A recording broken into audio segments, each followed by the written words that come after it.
Fire is one of the greatest hazards at sea. No two fires are exactly alike in location, intensity, cause or effect. Therefore, it is the responsibility of the master and his emergency organization to assess, with minimum delay, the best possible action to take when an incident arises.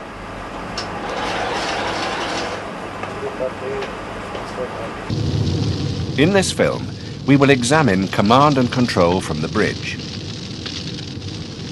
We look at the role of the master likely to affect the ship's power and the information he needs to make considered judgments. There are 3 stages in the development of a fire that a ship and its crew must prepare to deal with. The initial stage, when a fire first starts. The developing fire. You happy with the gear? Okay, right. And the fully developed fire. The first 2 stages should happen automatically. All the master has to do is to monitor the situation and consider his actions if it reaches the 3rd stage. The master must develop a strategy that will include boundary cooling,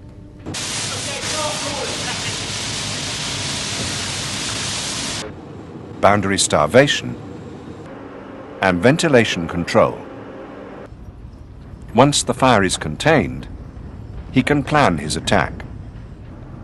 His options are just to keep the fire contained, use fixed installations to put it out,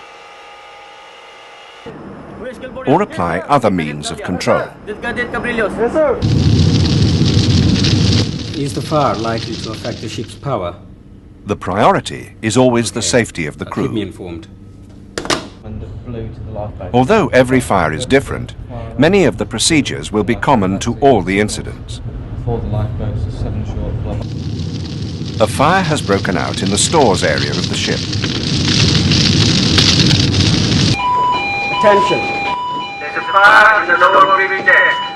All crew must report immediately to their station. 2 crew members who sounded the alarm tackle the fire with one of the hose reels.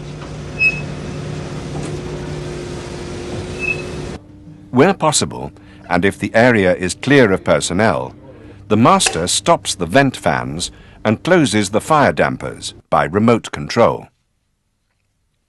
Not only does this prevent air feeding the fire, but also hinders the fire spreading through the trunking. Under the revised SOLAS Convention, all new ships will have protected trunking so that selective ventilation may be continued.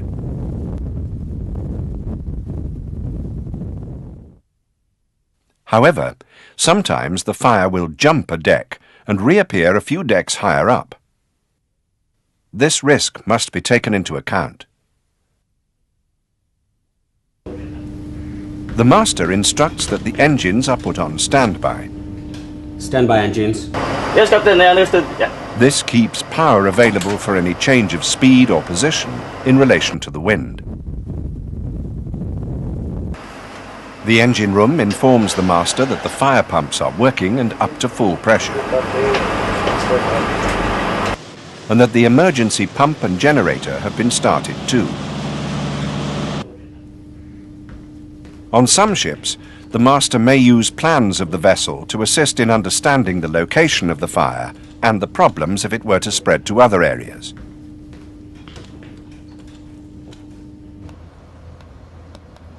A log of reports, the time, and the action taken must be kept.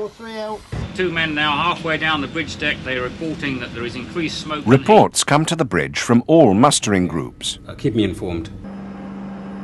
and the master learns that 2 people are missing. What's the condition like down there? He gives that information to the on-scene commander.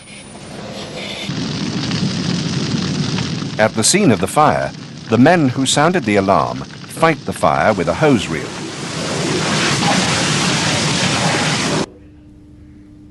In the chart room, the master considers the course of the ship and the relative wind.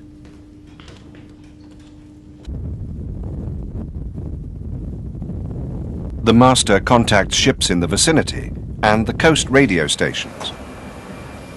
If necessary, he will send out an urgency signal or a distress call.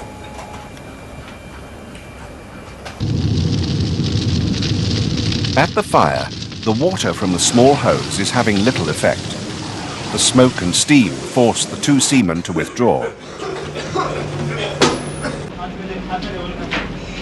Outside, the firefighting party is entering with hose and lifelines.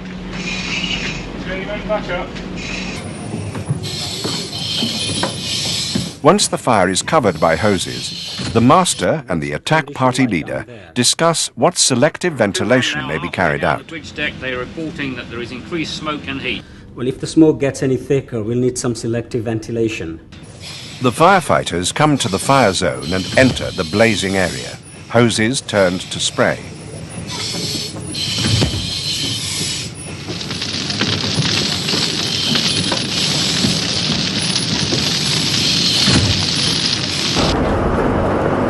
Depending on the vessel, the master orders the support party, standing by the boats, to lower them to the embarkation level and prepare them in readiness to abandon ship.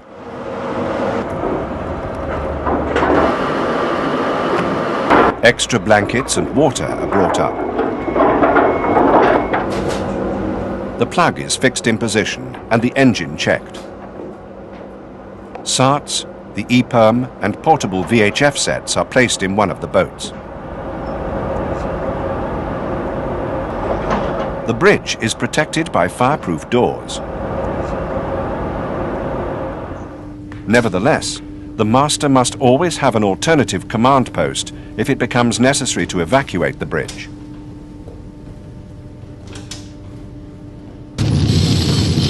The firefighters tackle the fire, and it's now responding to their efforts. However, it is not yet under control.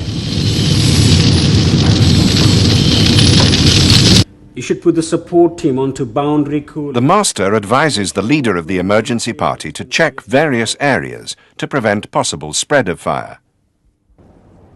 Other teams begin to boundary cool and boundary starve the fire by removing flammable material from adjacent bulkheads. Check and report any hotspots on the forward bulkhead. The master tells the engine room to check for hot spots And be prepared to cool it. and to prepare to cool.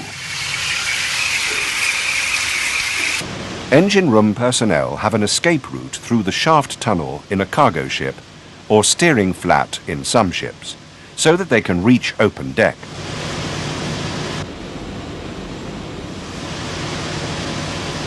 Because heat rises, a horizontal escape route away from the fire zone is always preferred.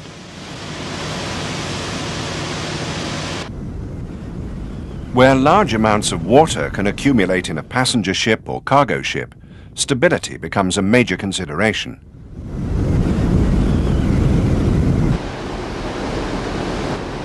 The free surface effect of accumulated water and the additional weight at various levels can seriously affect stability.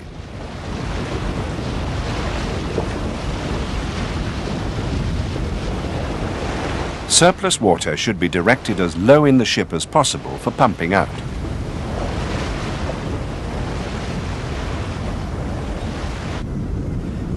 The master will have advance information regarding stability effects of volumes of water at each deck level.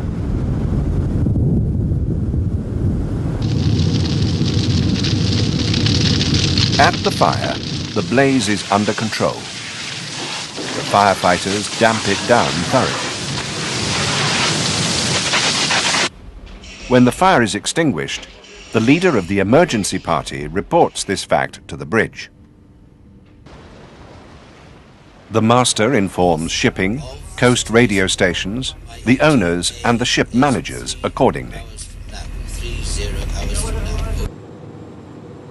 At the fire area, a continuous watch will be kept against re-ignition, and the firefighters will go in and remove any smouldering material.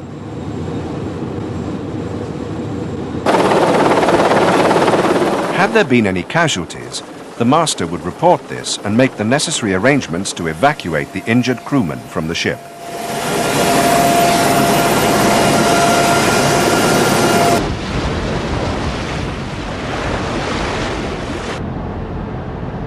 If this incident occurred whilst the ship was in port, it is the shore fire brigade that would normally take over the responsibility of firefighting. Even so, the ship's emergency organization handles the vital early stages, liaising with the fire brigade and harbour authorities. To summon this assistance, it is essential to know the necessary procedures. This information is given to the master on arrival and must be clearly displayed on the ship.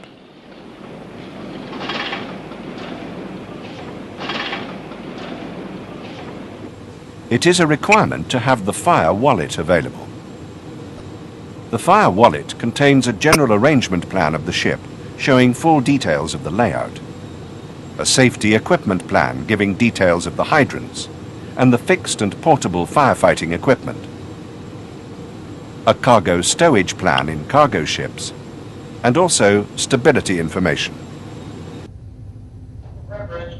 A copy of the wallet should be kept on the bridge. It's a requirement that it's also available at the point of entry to the ship.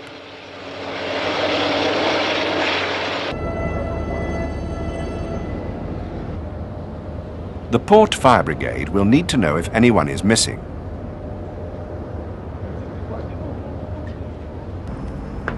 Thus, it's important to have a roll call and keep an accurate record of who is aboard and who is ashore.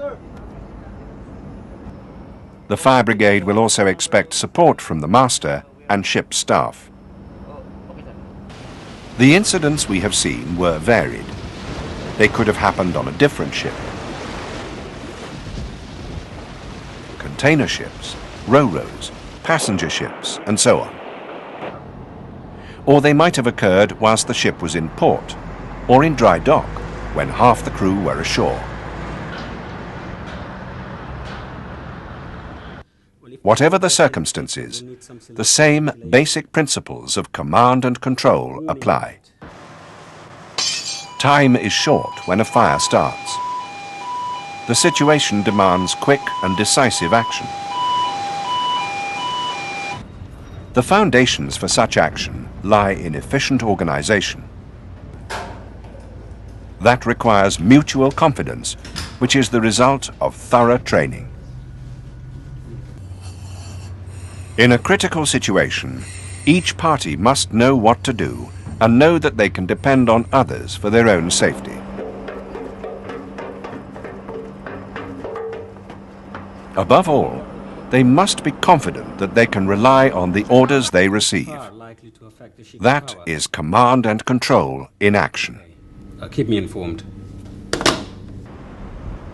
This video-tell program is part of a series of 5 on firefighting at sea. Program 1 deals with fire prevention, Program 2 with basic firefighting, Program 3 with command and control at the incident, and Program 5 with machinery space fires.